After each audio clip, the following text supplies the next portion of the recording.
In the high-stakes war for the future of crypto, there's one chain that has a secret endgame.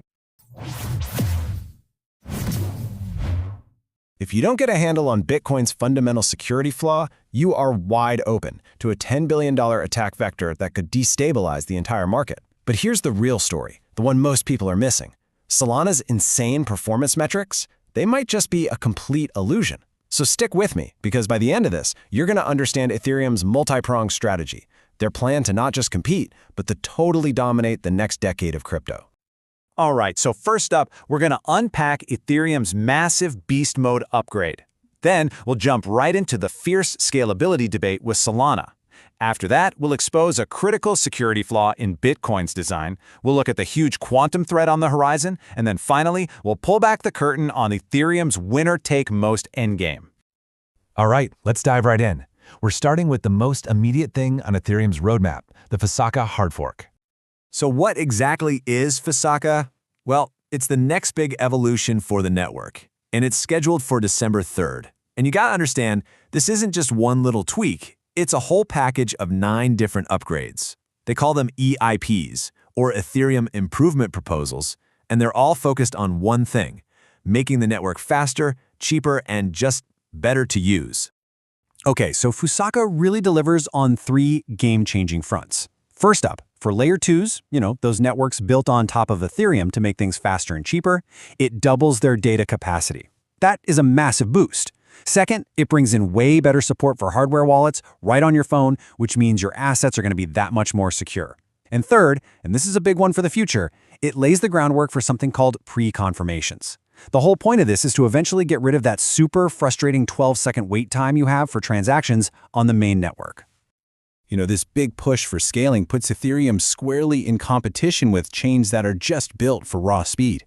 And that brings us right to the heart of the great scalability debate: Ethereum versus Solana.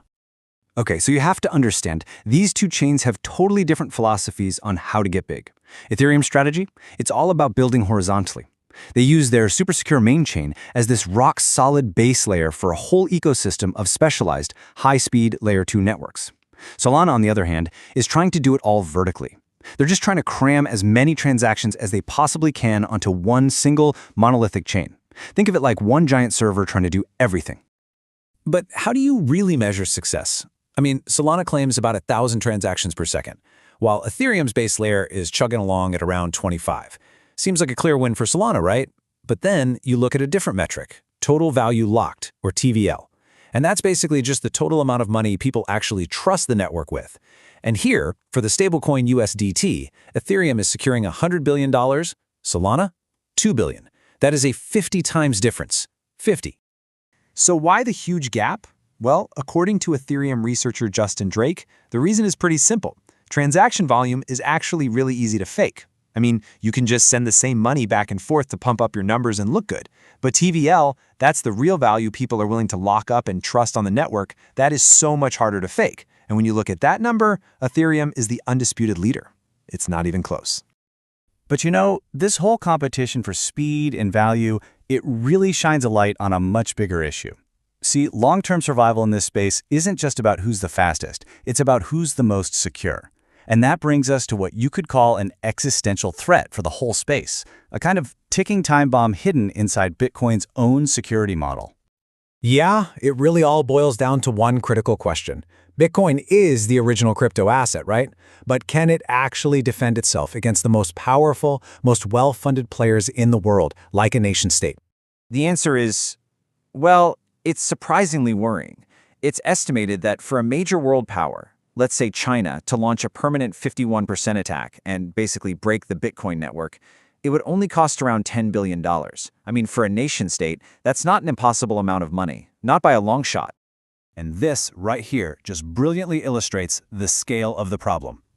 So, to pull off a successful attack, you need about 10 gigawatts of power. Okay, now get this. In 2024 alone, China deployed 200 gigawatts of new solar power. That's 20 times the amount needed in just 1 year. And that $10 billion price tag, for them, that's less than 10% of their annual defense budget. It's almost a rounding error. And what makes this risk even worse is where Bitcoin's security budget actually comes from. Right now, 99.5% of it, almost all of it, comes from creating new coins. But that reward is programmed to decay. It gets cut in half over and over again. The transaction fees that are supposed to replace that income, they make up a dangerously tiny 0.5%. That is just not a sustainable model for long-term security. No way. All right, so the second huge existential threat isn't about money. It's technological. I'm talking about the inevitable arrival of quantum computers.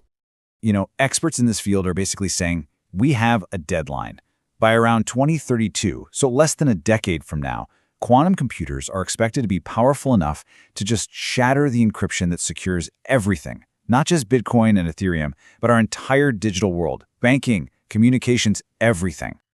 So the really crucial point here is how each network can actually respond to this threat.